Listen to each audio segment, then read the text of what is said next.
زما سکون زما قرارا خدای دې هیڅ مکوا زما سکون زما قرارا خدای دې هیڅ مکوا ډیر خپکیږم پتا یارا خدای دې هیڅ مکوا او که زندگی که مزدوری که شاعری کوما که زندگی که مزدوری که شاعری کوما هر څه چې کوم خو ستا دپاره خدای دې هیڅ مکوا څنګه تر پوزې یم راغلی خو بیا هم وایم څنګه تر پوزې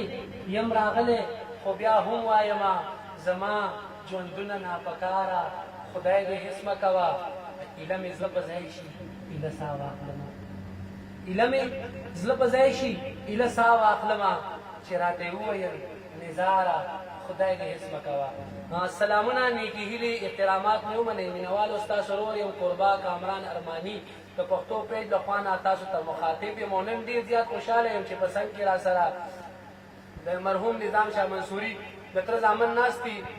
چې د ادب سره ډېره زیاته مینه لري او مینه کوي او بله غټه د خوشحالۍ خبره ده چې خلیل غمګین صاحب را سره ناست دی په څنګ کې د ننني پروګرام کې زموږ میلمه هم دی او د مرحوم نثار شاه منصوري په قدم باندې قدم کېښود او د خپلې مورنۍ ژبه یې ژوندۍ وساتله نو خلیل غمګین صاحب په خپل پروګرام کې کارکړی وي ډېره زیاته مننه کامران ارماني صاحب د ټولو نه مخکې خو زه ستا او ستا د ټول ټیم ستا د ملګرو یو جهان مننه کوم چې د خپل قیمتي وخت یې موږ سره راکړو موږ له ټایم راکړو نو زه ستا ډېره شکریا ادا کوم او د ټولو نه مخکې زه د ټولو نړیوالو مسافرو ته که په هر ځای کې خپل ژوند سبا کوي نو هغوی ته د لوی اختر مبارکباد وایم مننه مننه غمګین صاحب دا راته وویله چې د غزل تندر د نظار مرحوم نظار شاه منصوري د مرګ نه مخکې زیاته شوې وه که په مسته زیاته شوه ډېره زیاته مننه کامران صاحب داسې سوال دی وکړه چې هغه نری تا دی وچېړو خو ښکلی سوال دی دا ډېر زیات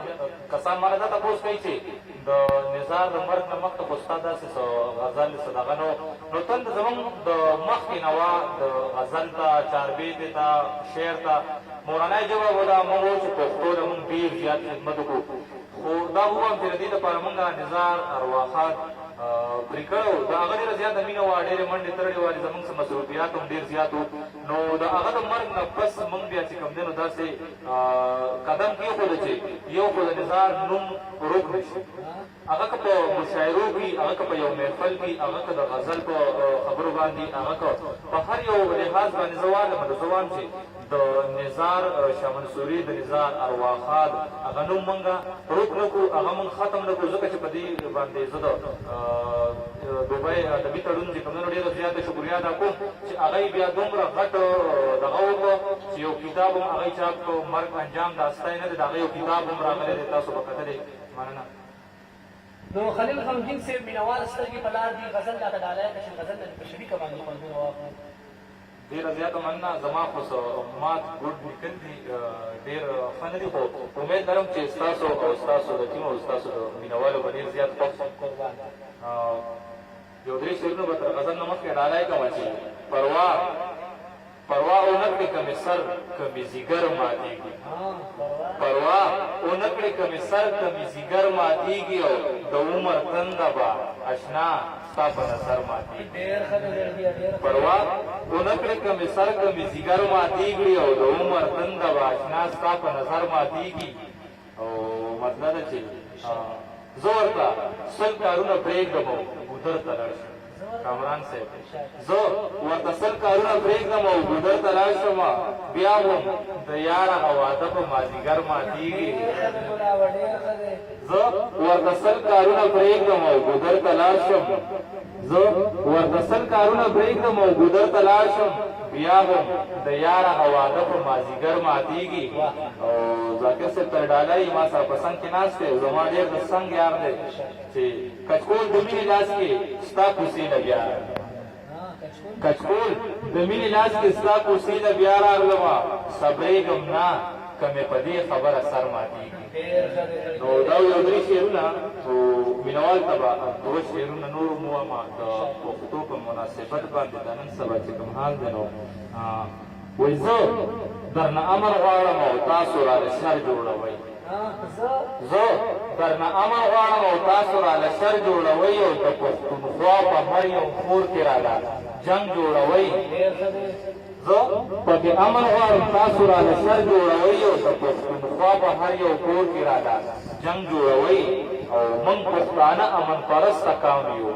موږ پښتانه موږ پښتانه امن پرسته قوم یو او اغیار اوس هم مدرسو راله بم جوړوئ. ډېره زیاته مننه کوم ستاسو ګرانه مانی صاحب چې غزل به درته ډالۍ کړم انشاءالله. چې تا چې غمونه را انبار کړل نو شاعر دې کړم تا چې غمونه را انبار کړل نو شاعر دې کړم او د خپلې مینې دې بیزار کړم شاعر دې کړم. ډېر ښه دی. او د جلال او د جمال مېرمنې بس دی که نه بلال صاحب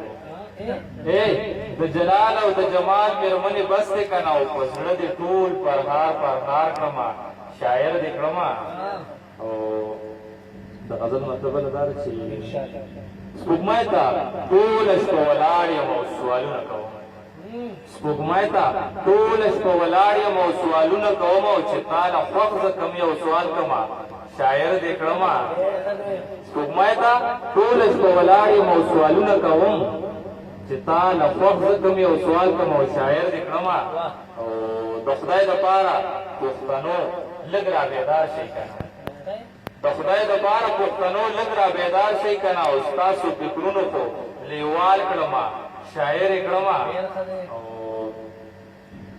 چې بېنوا دې را شړی د خپل در نه ومه چې بېنوا دې را شړی د خپل در نه ومه بې له تا څوک به ځان له یار کړمه شاعر دې کړم.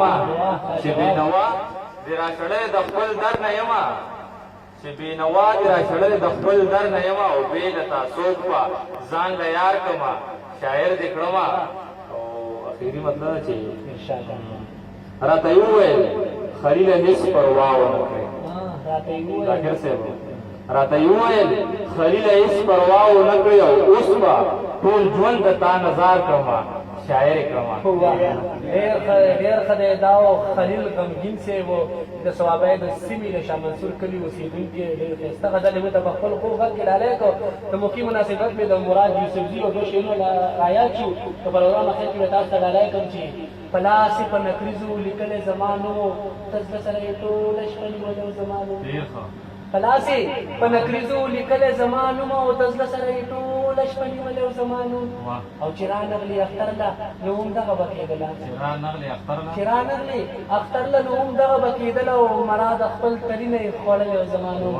ټولو ملګرو ته یې په پښتنه مینه وایي زموږ دا وړوکي شان د پروګرام ډالۍ وي. والسلام.